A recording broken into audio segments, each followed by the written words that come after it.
Gradually, then suddenly, relationships don't just erode in a day. No one goes to bed in a loving, supportive, fulfilling, passionate relationship to wake up the next morning ready to bolt.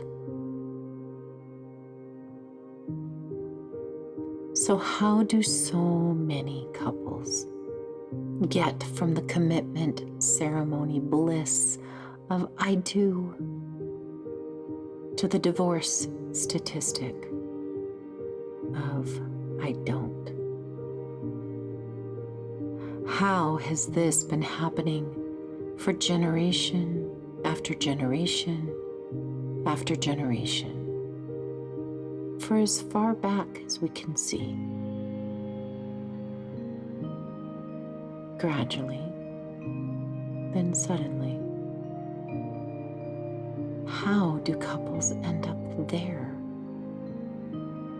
Gradually, then suddenly. Perhaps this has happened to you, my friend. Perhaps you too find yourself there. If so, then first you got there gradually.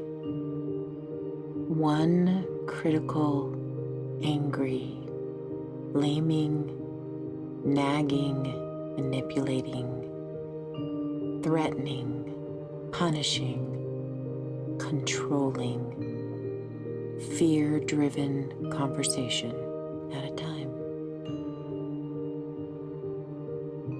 Gradually, then suddenly. You got there ignorantly, my friend. You simply didn't know what you were doing that was destroying the passion and love in your relationship. Most people believe it is their lover's fault that they are unhappy, so they are constantly trying to govern them, to change them, to control their behavior. I'll tell you a secret, my friend. Our lovers aren't the problem. But that's another conversation for another time. We'll get there. Let's continue with how your relationship went from adoration to frustration to obliteration. You got there silently, dear. Couples don't have conversations that would support their lover or their relationships. They don't affirm, encourage, and celebrate each other exclusively. Not one harmful word spoken. Not one unkind judgment made. Exclusively encouraging.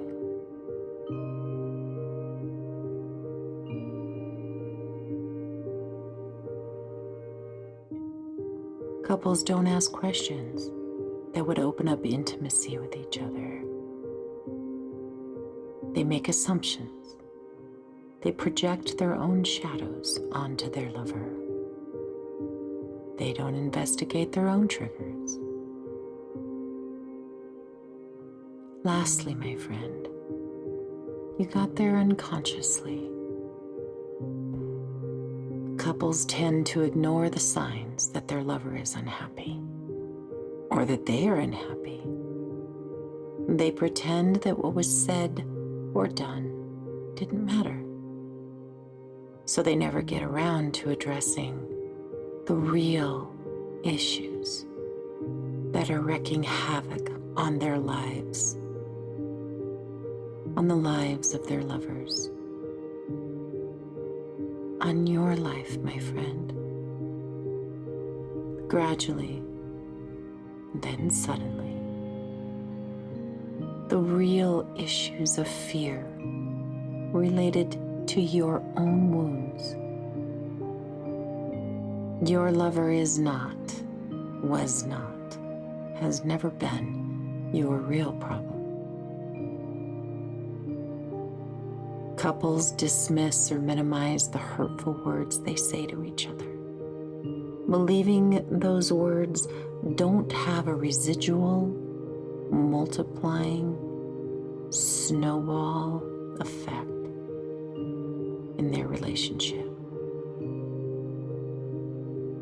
Because it's all so very subtle, you see. Very subtle.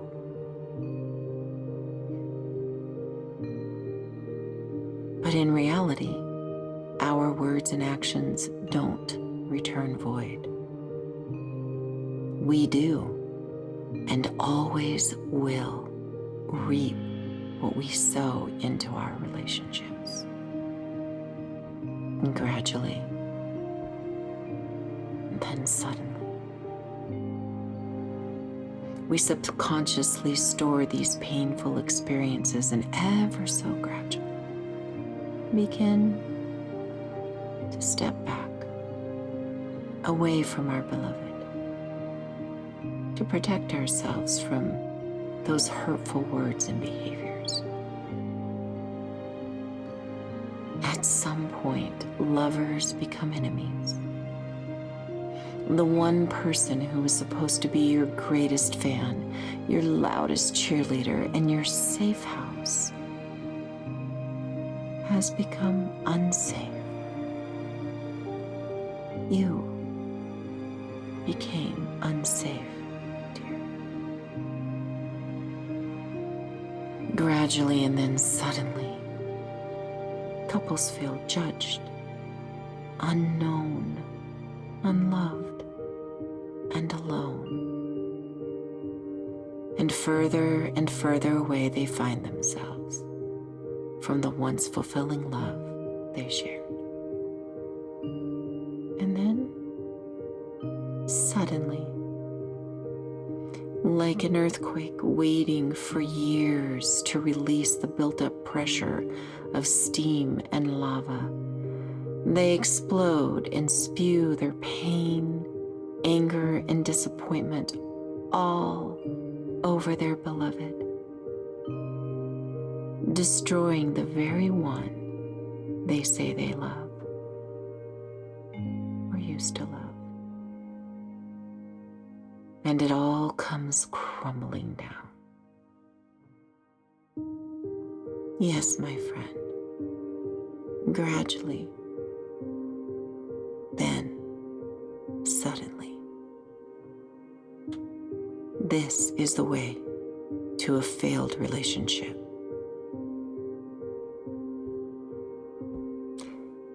There is another way, dear. A radical way. An unfamiliar, unconventional way. The way of love. The love that you've been longing for is possible.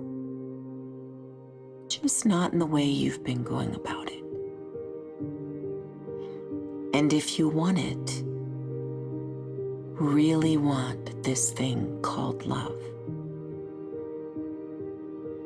you're invited to join us on this road less traveled into a new paradigm of love. The path to a sustaining, unshakable, unconditional love is through the shadows of death. Love, rich, fulfilling, complete, whole, lacking nothing, needing nothing in return, powerful, profound, lasting love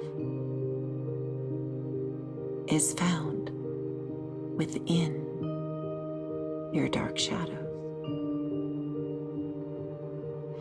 those voices and feelings you have spent your lifetime quieting, avoiding, denying, medicating, and blaming others for is the door, the way to your freedom, to the love you long to experience and to express. Love is found in your pain. Love is found in your shame.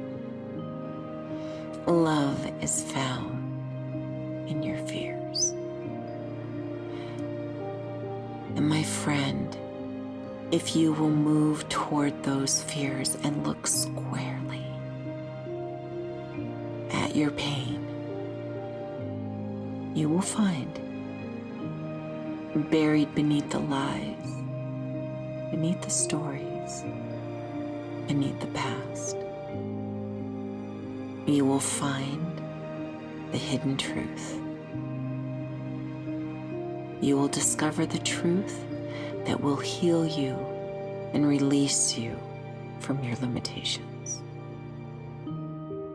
You will no longer look for love, fulfillment, peace, or happiness outside of yourself. You will know yourself to be the love you have been seeking. And from that healed, healthy, happy place, you can love another without harming them or yourself. Herein lies true freedom.